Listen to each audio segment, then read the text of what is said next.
नमस्कार प्यारे साथियों, good morning. Welcome to B positive classes, a destination for best education. आपका जो वीड टॉपिक था उसके अंदर हम पढ़ रहे थे, वीड की जो जनरल नॉलेज थी उसके बारे में हमने पढ़ लिया था कि कौन से देश में शाकनाशी का ज़्यादा प्रयोग किया जाता है, कौन विश्व में किस प्रकार शाकनाशी, कीटनाशी और कवकनाशी का प्रयोग किया जाता है। सबसे ज़्यादा शाकनाशी का प्रयोग किया जाता है। भारत में किस प्रकार कीटनाशी, कवकनाशी और शाकनाशी का प्रयोग किया जाता है। ये सारी चीज़ें हमने डिस्कस कर ली थी पिछले वीडियो में, पिछली क्लास में। और इसके बाद में आज का जो टॉपिक रहेगा वो रहेगा आपका खरपतवार जो है उनके जो विभिन्न प्रकार की विशेषताएं पाई जाती है। क्या पाई जाती है? विशेषताएं पाई जाती है, उनके बारे में हम चर्चा करेंगे। खरपतवारों की क्या क्या विशेषताएं पाई जाती है, ठीक है। तो यहाँ पर सबसे पहले जो खरपतवारों की विशेषता टॉपिक डाल लीजिए, खरपतवारों की विशेषता या विशेषताएं, ये डाल सकते हो आप, ठीक है। अब इसमें सबसे पहली जो विशेषता होती है खरपतवारों की वो क्या होती है कि इसमें अधिक बीज उत्पादन करने की क्षमता पाई जाती है। पहली जो विशेषता है वो है अधिक बीज उत्पादन की क्षमता। क्या होती है इनमें? अधिक बीजोत्पादन की क्या पाई जाती है? क्षमता पाई जाती है। क्या पाई जाती है? क्षमता पाई जाती है, ठीक है। यहाँ पर यदि हम बात करें कि सत्यानाशी जो खरपतवार है, और सत्यानाशी का वैज्ञानिक नाम क्या है बताइए जल्दी से कमेंट करके हमें। सत्यानाशी का botanical name Argemone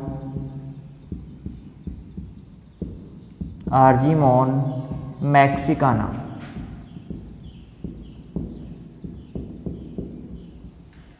Argemone Mexicana, ये क्या हो गया इसका बॉटनिकल नेम। साथ साथ लिख लीजिए। काफ़ी एग्जामों में आजकल ऐसे एग्जाम जो जितने भी एग्जाम होती है उनमें क्या पूछा जाता है, यहाँ पर सत्यानाशी नहीं दिया जाता है।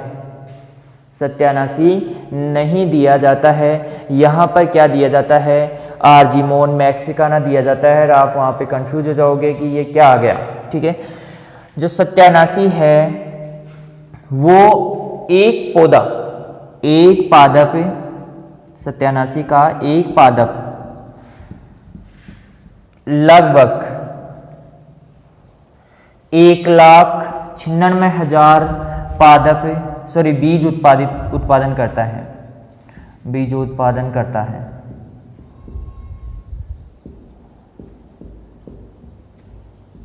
क्या करता है रे? देखो, सत्यानाशी का एक पौधा जो होता है वो लगभग लगाना यहाँ पर, क्योंकि ये औसतन है। जैसे मान लो 50 पादप लिए हमने, 50 पादपों में प्रत्येक पादप के बीजों की संख्या गिनी और उसमें औसत क्या आया यहाँ पर? 1,96,000 बीज आए यहाँ पर, ठीक है। इसी प्रकार से मकोई 1,76,000 बीज उत्पादित करता है, ठीक है। तो यहाँ पर जो प्रथम विशेषता है इसकी वो क्या है? अधिक बीजोत्पादन की क्षमता। और इसमें आता है सत्यानाशी का बॉटनिकल नेम आर्जीमोन मैक्सिकाना है। और एक पादप, ये सत्यानाशी का जो एक पादप है वो 1,96,000 बीजों का क्या करता है? उत्पादन करता है, ठीक है। और इसी प्रकार से मकोई जो है, मकोई 1,76,000 बीज उत्पादित करता है, ठीक है। और इसके बाद में हम बात करें कि यहाँ पर इसकी जो दूसरी विशेषता होगी, इसको नोट डाउन कर लीजिए जल्दी से, ठीक है। इसकी दूसरी जो विशेषता होगी अधिक गहरी जड़ें।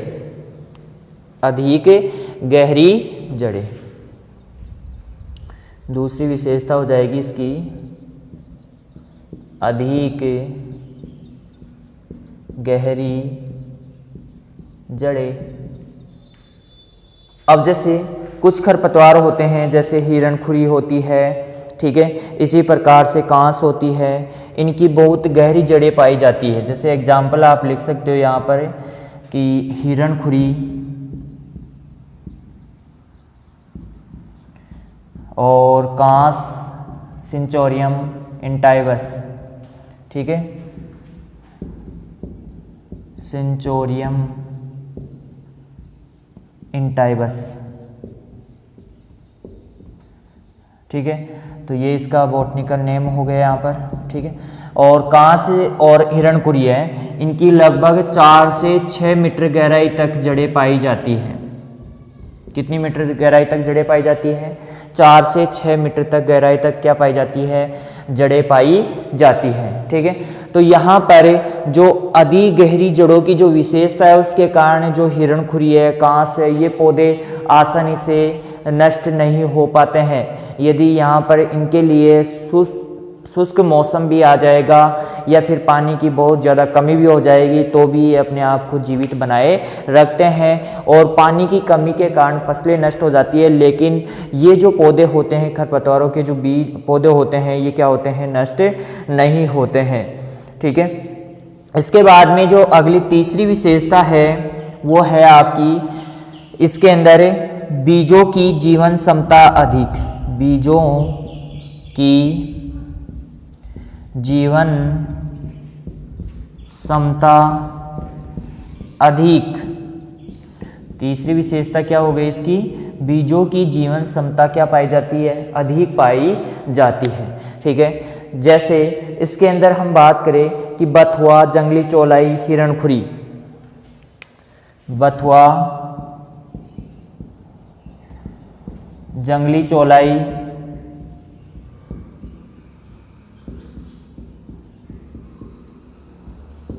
ठीक है। तो इनके जो बीज होते हैं लगभग 50 वर्षों तक मृदा में पड़े रहते हैं। 50 वर्षों तक मृदा में जीवित पड़े रहते हैं। कितने वर्षों तक? 50 वर्षों तक मृदा में क्या पड़े रहते हैं? जीवित पड़े रहते हैं। कौन से खरपतवार? बथुआ, जंगली चौलाई और आपकी हिरणखुरी, ठीक है। अब यहाँ पर आप हिरणखुरी लिख लो, यहाँ पर हिरणखुरी। और बथुआ जो है वो लगभग 20 वर्षों तक, कितने वर्षों तक? 20 वर्षों तक क्या रहता है? मृदा में पड़ा रहता है, जीवित अवस्था में बना रहता है। देखो यहाँ पर 3 विशेषताएं हो गई इसकी। अधिक बीज उत्पादन क्षमता, किसकी? खरपतवारों की विशेषताओं में पहली विशेषता क्या है? अधिक बीज उत्पादन की क्षमता। दूसरी विशेषता हो गई अधिक गहरी जड़ें। और तीसरी जो विशेषता हो गई वो आ गई आपकी बीजों की जीवन क्षमता अधिक होती है। बीजों की जीवन क्षमता क्या होती है? अधिक होती है। और इसके बाद में खरपतवारों के जो बीज होते हैं, खरपतवारों के बीज होते हैं, उनके ऊपर बीजों पर सुरक्षा आवरण पाया जाता है। सुरक्षा आवरण पाया जाता है, पाया जाना।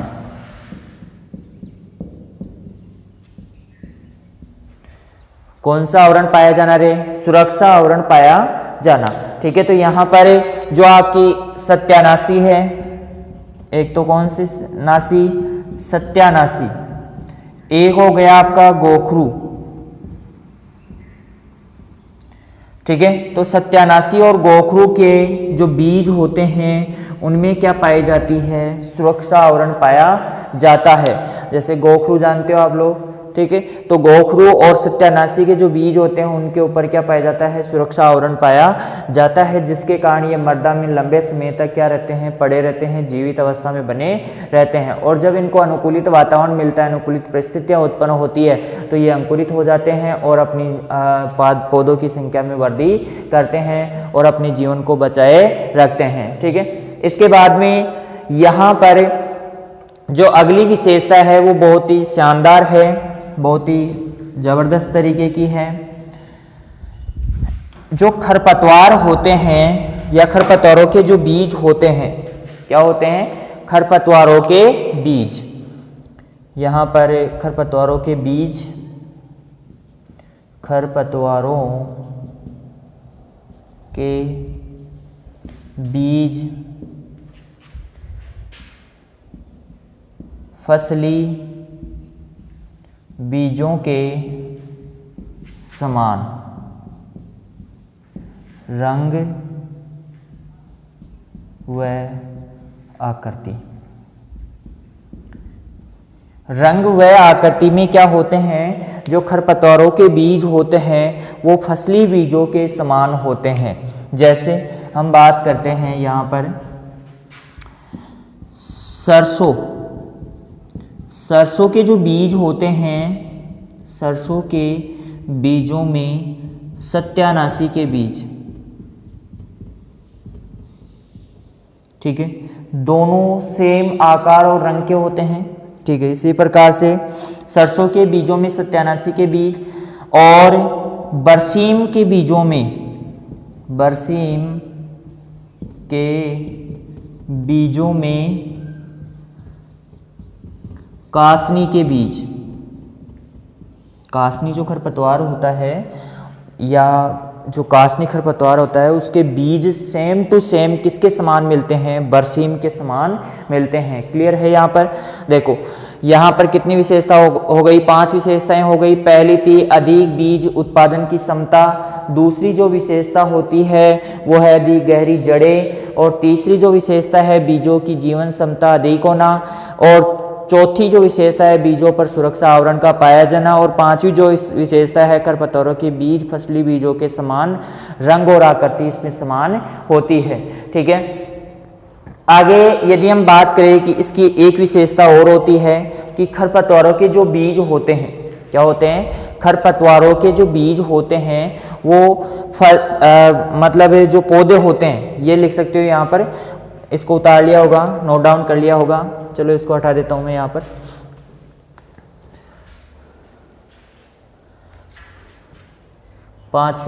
छठी विशेषता कि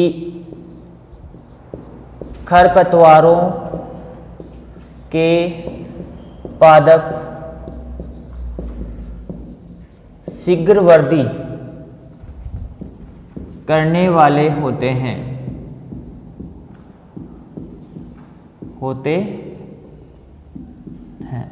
ये विशेषता हो गई। या फिर आप इसको ऐसे कह सकते हो कि खरपतवारों के जो पादप होते हैं वो सभी प्रकार की वातावरणीय दशाओं के प्रति अनुकूलित होते हैं। क्या होते हैं, अनुकूलित होते हैं। तो यहाँ पर ये सही बैठेगा यहाँ पर कि खरपतवारों के जो पादप होते हैं या पौधे होते हैं वो सभी प्रकार की वातावरणीय दशाओं के प्रति क्या होते हैं, अनुकूलित होते हैं। ठीक है, इसके बाद में ये टॉपिक खरपतवारों की विशेषता कंप्लीट हो गई, इसे नोट डाउन कर लीजिए। फिर इसके बाद में अगला टॉपिक है कि खरपतवारों का मनुष्य पर विपरीत प्रभाव। अब ऐसी चीज़ें पूछी जाती है, कई बार क्वेश्चन बन चुके हैं इसमें से भी, और जो आपकी विशेषताएं हैं इनमें से बन चुका है कि सबसे गहरी जड़ें किसकी पाई जाती है। तो किसकी पाई जाती है, 4 से 6 मीटर। कांस और किसकी, हिरणखुरी की। तो कांस और हिरणखुरी आए तो उसमें से आप कर दो दोनों में से। ठीक है, दोनों में से कोई सा एक तो ऑप्शन में आएगा ही वहाँ पर। ठीक है, इसमें से ऐसे पूछा जाता है कि बथुआ के बीज मृदा में कितने समय तक जीवित रहते हैं। तो कितने समय तक, लगभग 20 वर्षों तक जीवित बने रहते हैं। तो इस प्रकार से अब देखो मनुष्य पर खरपतवारों का प्रभाव, मनुष्य पर खरपतवारों का प्रभाव। देखो इसमें बहुत बार क्वेश्चन पूछा जा चुका है, इसमें से इम्पोर्टेंट टॉपिक है ये, खरपतवारों का मनुष्य पर या मनुष्य पर खरपतवारों का प्रभाव। सबसे पहले आपकी कांग्रेस घास, कांग्रेस घास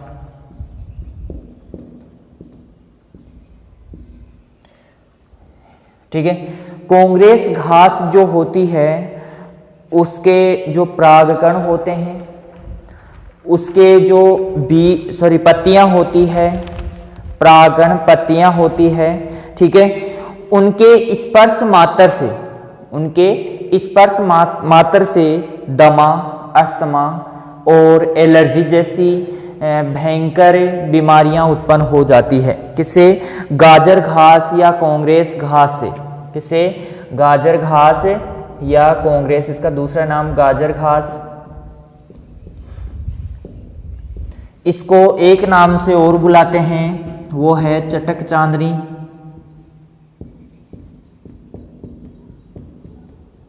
चटक चांदनी भी कहते हैं इसको। इसका पौधा आता है आपके, जैसे बरसीम होता है ना, बरसीम वैसा ही होता है, लेकिन इसकी पत्तियां होती है थोड़ी लंबी होती हैं। इसके जो पुष्प होते हैं लगभग वाइट होते हैं, लेकिन कुछ कुछ प्रजातियों में इसके पीले पुष्प भी आते हैं, तो लगभग वाइट पुष्प होते हैं इसके ऊपर। और आपकी जो बरसीम होती है उसके समान इसकी पत्तियां पाई जाती है, लेकिन लंबी होती है। ठीक है, तो चटक चांदनी, कांग्रेस घास या गाजर घास, इसके स्पर्श मात्र से ही क्या होता है यहाँ पर। अब देखो कांग्रेस घास है, इसका बॉटनिकल नेम क्या होगा ये आप लोग बताइए। देखो मैं बता देता हूं, पार्थेनियम हिस्टेरोफोरस। पार्थेनियम हिस्टेरोफोरस इसका क्या हो गया? बॉटनिकल नेम हो गया। ठीक है, इसका दूसरा नाम चटक चांदनी। अब इसकी विशेषता यहां पर आप लिख सकते हो कि इसके स्पर्श मात्र से, इसके स्पर्श मात्र से दमा, अस्थमा और एलर्जी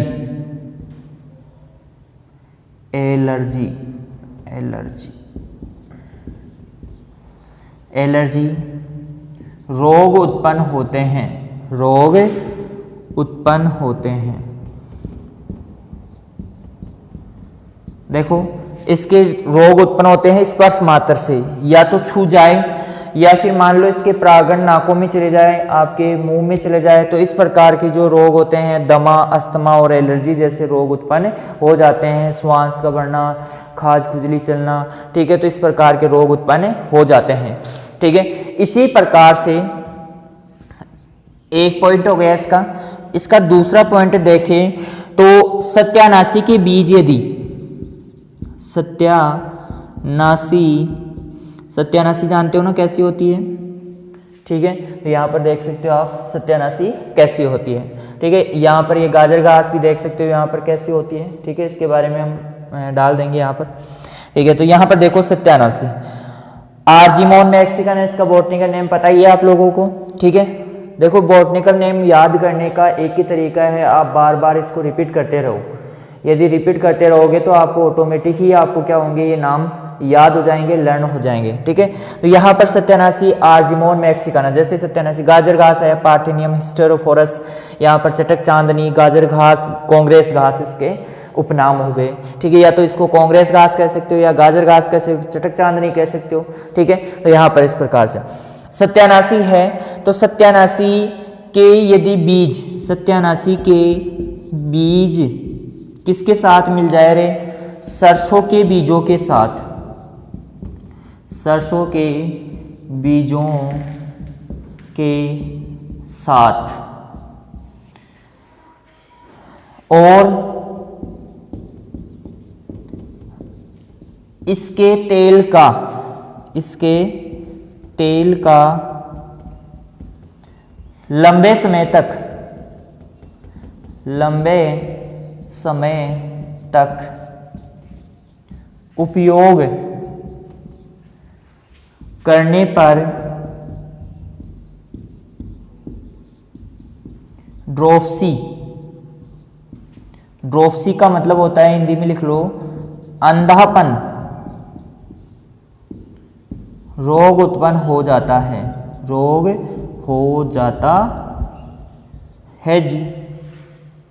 कौन सा रोग हो जाता है? ड्रॉप्सी। कब होगा? सत्यानाशी के बीज जब सरसों के बीजों के साथ मिक्स हो गए और इसके तेल निकाल लिया हमने, इसका क्या निकाल लिया? तेल निकाल लिया, और तेल का हम लगातार उपयोग कर रहे हैं और इस लगातार उपयोग से अंधापन या ड्रॉप्सी नामक रोग हो जाता है। अंधापन रोग उत्पन्न हो जाता है, या क्या कहते हैं इसको? ड्रॉप्सी रोग कहते हैं। कौन सा रोग कहते हैं रे? ड्रॉप्सी। देखो, गाजर घास, कांग्रेस घास या चटक चांदनी, पार्थिनियम स्टेरोफोरस, और यहाँ पर यदि इसके स्पर्श मात्र से ही दमा, अस्थमा, एलर्जी रोग उत्पन्न हो जाते हैं, बहुत ही भयंकर। जैसे आप लोग कहते हो कि मुझे चारे से एलर्जी है। जो चारा होता है पशुओं का चारा होता है, सूखा चारा, गेहूं का चारा, और गेहूं में अधिक पाया जाता है। तो इसके जो आपके ये जो इसके परागकण मिल सकते हैं, उसमें इसकी पत्तियां मिल सकती है, तना मिल सकता है, जड़ें मिल सकती है। तो इसके स्पर्श मात्र से दमा, अस्थमा और एलर्जी जैसी समस्याएं उत्पन्न होती है। और इसी कारण से आजकल एलर्जी के जो रोगी हैं उनकी संख्या लगातार बढ़ रही है। ठीक है, तो इस प्रकार से ये एलर्जी उत्पन्न करता है। ठीक है, इसके बाद में यदि हम बात करें यहाँ पर कि कुछ टर्म्स है इसकी, टर्म्स जैसे ये खरपतवारों के मनुष्य पर प्रभाव कंप्लीट हो गया है। अब थोड़ी सी टर्म्स है उनको पढ़ लेते हैं। एलिलोपैथी,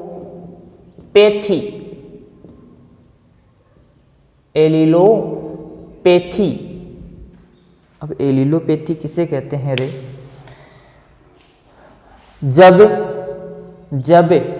खरपतवारों के, अब देखो आपके जितने भी खरपतवार होते हैं उनमें कुछ क्या होते हैं, खरपतवार लाभदायक होते हैं, कुछ खरपतवार क्या होते हैं? हानिकारक। ये चीज आप सभी में देखते हो, हर एक चीज होती है, उनमें से कुछ क्या होती है? लाभदायक होती है, और कुछ क्या होते हैं? हानिकारक होते हैं। जैसे यदि मैं एग्जाम्पल देना चाहूँ तो यदि आप समाज में देखोगे तो मनुष्य में कुछ मनुष्य ऐसे होते हैं जो दूसरों का भला सोचते हैं, दूसरों के बारे में अच्छा सोचते हैं, उन्हें ऐसे समझते हैं कि ये अपने परिवार का हिस्सा है। और कुछ लोग ऐसे होते हैं कि एक दूसरे को मारने की सोचते हैं, उनके बारे में हमेशा बुरा सोचते रहते हैं। तो ये चीज़ें हर जगह मिलेगी आपको। तो खरपतवारों में भी ऐसे होते हैं, कुछ खरपतवार क्या होते हैं? पौधों की जड़ों पर लाभदायक प्रभाव डालते हैं, और कुछ क्या होते हैं? आपके हानिकारक प्रभाव डालते हैं। ठीक है, तो इसी प्रकार से यहाँ पर एलिलोपैथी, जो खरपतवारों की जड़ों के द्वारा, खरपतवारों की जड़ों के द्वारा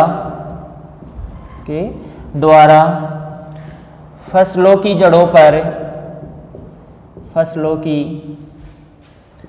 जड़ों पर डाले गए हानिकारक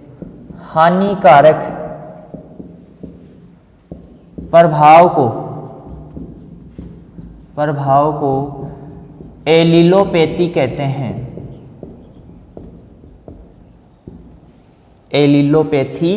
कहते हैं। यह आपसे छोटा सा क्वेश्चन पूछा जा सकता है यहाँ पर कि खरपतवारों की जड़ों के द्वारा फसलों के पौधों की जड़ों पर डाले गए हानिकारक प्रभाव को क्या कहा जाता है? तो यहाँ पर क्या कहा जाता है? एलिलोपैथी कहा जाता है। क्या कहा जाता है? एलिलोपैथी कहा जाता है। इसके बाद में अगली टर्म्स आएगी आपकी, ये उतार लिया होगा आप लोगों ने। ये नोट्स आप प्यारे प्यारे बनाइए, अच्छे अच्छे नोट्स बनाइए। अपने नोट्स होने चाहिए, खुद के नोट्स। मैं ऐसे लिखवा रहा हूँ, आप चाहे ऐसे इनको ऐसे भी लिख सकते हो। एलिलोपैथी इक्वल खरपतवारों की जड़ों का विपरीत प्रभाव फसलों की जड़ों पर, तो ये एलिलोपैथी होगा। तो यहाँ पर कहते हैं, ये बच जाएगा आपके पास, टाइम भी बचेगा इसमें, और जल्दी आप नोट्स बना पाओगे और इजीली याद रहेगा आपको। ठीक है, तो इसको कहते हैं, को हटा ही देते हैं। ठीक है, इसके बाद में सेंसर मैकेनिज्म, सेंसर मैकेनिज्म।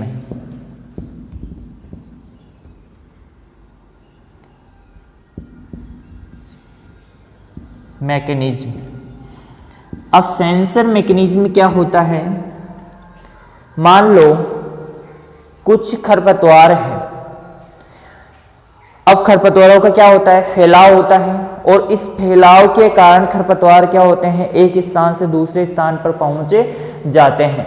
तो यहाँ पर सेंसर मैकेनिज्म का अर्थ होता है कि खरपतवारों के बीजों का चटक कर, जब खरपतवार पूर्ण रूप से पक जाता है, उसके बीज परिपक्व हो जाते हैं, उस समय जो खरपतवारों की जो फली होती है या बीज होता है वो चटक जाता है, और चटकने के कारण हवा से उछलकर वो 10-20 मीटर दूरी अपने क्षेत्र से दूसरे क्षेत्र में या दूर गिर जाता है, 10 से 20 मीटर की।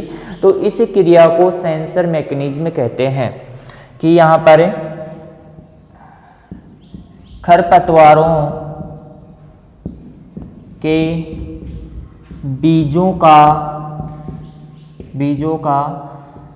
मुख्य पादप से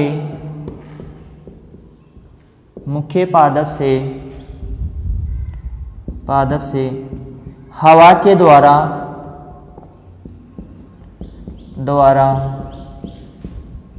खरपतवारों के बीजों का मुख्य पादप से हवा के द्वारा 10 से 20 मीटर की दूरी पर चटक कर गिर जाते हैं। चटक का मतलब जानते हो? खुलना। चटक कर उछल कर गिर जाते हैं, या चटक कर दूरी पर उछल कर गिर जाते हैं, ऐसे लिख लो, उछल कर गिर जाते हैं। इसे ही क्या कहते हैं?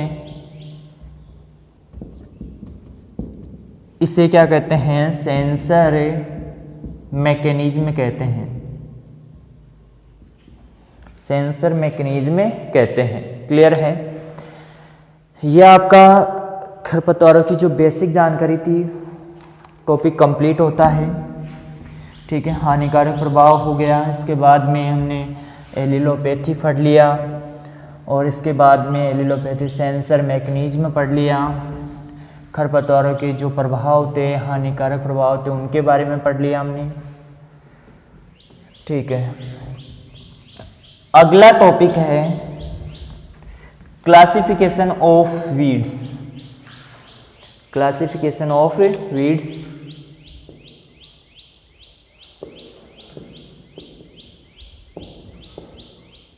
क्लासिफिकेशन ऑफ वीड्स, खरपतवारों का वर्गीकरण। यहाँ पर लिख सकते हो खरपतवारों का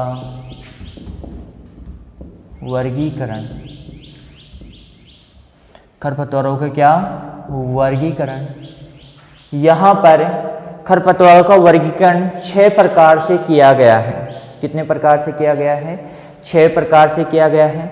सबसे पहला जो है वो है जीवन चक्र के आधार पर। क्लासिफिकेशन जो पहला वर्गीकरण किया गया है वो जीवन चक्र के आधार पर। जीवन चक्र के आधार पर। अब जीवन चक्र के आधार पर जो खरपतवार होते हैं वो 2 प्रकार के होते हैं। कितने प्रकार के होते हैं? सॉरी, 3 प्रकार के। कितने प्रकार के? 3 प्रकार के होते हैं। तो जो पहला है, चलो ऐसे कर लेते हैं इसको, 1 वर्षीय, द्विवर्षीय,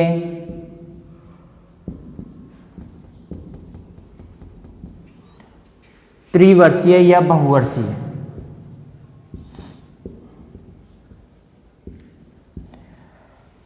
ठीक है, कितने प्रकार के होते हैं? 3 प्रकार के होते हैं जीवन चक्र के आधार पर। 1 वर्षीय जीवन चक्र, द्विवर्षीय जीवन चक्र और त्रिवर्षीय जीवन चक्र। यहाँ पर 1 वर्षीय, द्विवर्षीय और बहुवर्षीय। ठीक है, तो यहाँ पर सबसे पहले हम परिभाषा पता करते हैं इसकी कि परिभाषा क्या होती है, कौन से एक वर्षीय होंगे, कौन से द्विवर्षीय होंगे, कौन से बहुवर्षीय। यहां पर शब्द से ही पता चल रहा है कि एक वर्ष में, अब एक वर्ष में क्या करेगा पादप, यदि ऐसे पौधे जो अपनी जीवन चक्र को एक वर्ष में पूरा कर लेते हैं, अब जीवन चक्र में क्या क्या आता है देखो, वो एक वर्ष में ही अपनी वानस्पतिक वृद्धि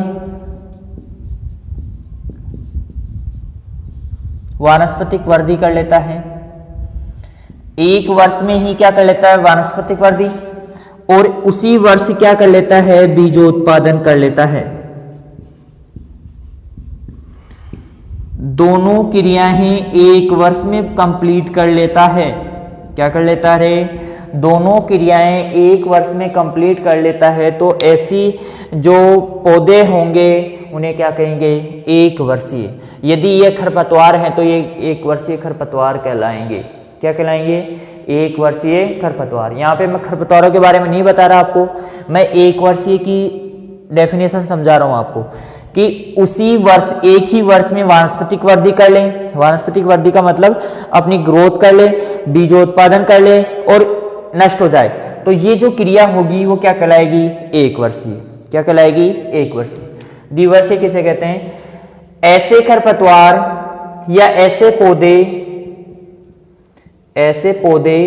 जो प्रथम वर्ष वानस्पतिक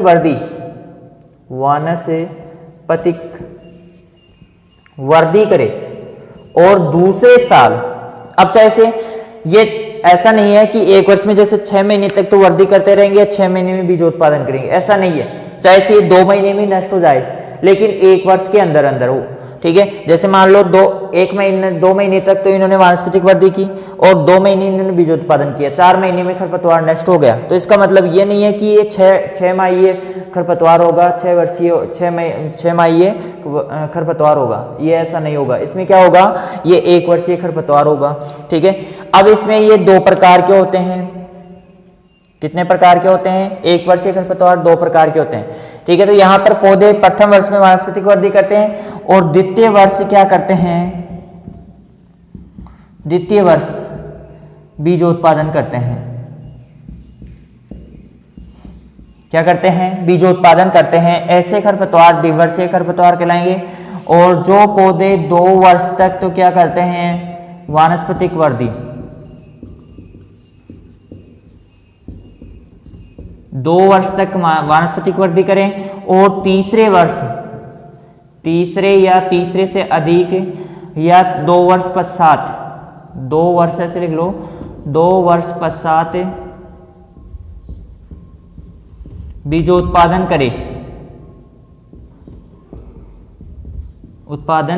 करे। ऐसे खरपतवार बहुवर्षीय खरपतवार कहलाते हैं, ठीक है। इसके बाद में यदि हम बात करें, यहां पर ये 2 प्रकार के होते हैं, खरीफ के खरपतवार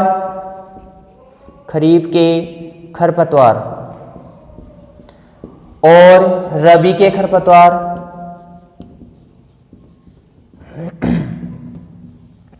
अब खरीफ में उगने वाले खरपतवार और रबी में उगने वाले खरपतवार, ठीक है, इनके बारे में चर्चा हम अगली क्लास में करेंगे। यहां पर देखो, एक वर्षीय खरपतवार, द्विवर्षीय खरपतवार और बहुवर्षीय खरपतवार। एक वर्षीय खरपतवार 1 वर्ष में वानस्पतिक वृद्धि करे, बीजोत्पादन कर ले, तो ये एक वर्षीय खरपतवार कहलाएंगे। द्विवर्षीय यदि प्रथम वर्ष में वानस्पतिक वृद्धि करते हैं और द्वितीय वर्ष में क्या करते हैं, बीजोत्पादन करते हैं, तो द्विवर्षीय खरपतवार कहलाएंगे। और बहुवर्षीय खरपतवार ऐसे खरपतवार 2 वर्षों में वानस्पतिक वृद्धि करते हैं और 2 से अधिक वर्षों में क्या करते हैं, बीजोत्पादन करते हैं। तो इस प्रकार के जो खरपतवार होंगे उन्हें क्या कहेंगे, बहुवर्षीय खरपतवार कहते हैं, ठीक है। तो यहाँ पर आपसे कोई सा भी क्वेश्चन पूछा जा सकता है कि यहाँ पर द्विवर्षीय खरपतवार कौन सा है, इसके बारे में हम अगली क्लास में चर्चा करेंगे यहाँ पर, ठीक है। तो यहाँ पर वानस्पतिक वृद्धि के जो है उसके आधार पर और बीजोत्पादन के आधार पर हम खरपतवारों को कितने जीवन चक्र के आधार पर 3 भागों में बांट सकते हैं, एक वर्षीय, द्विवर्षीय और बहुवर्षीय, ठीक है। अगली क्लास में मिलते हैं, तब तक के लिए बाय।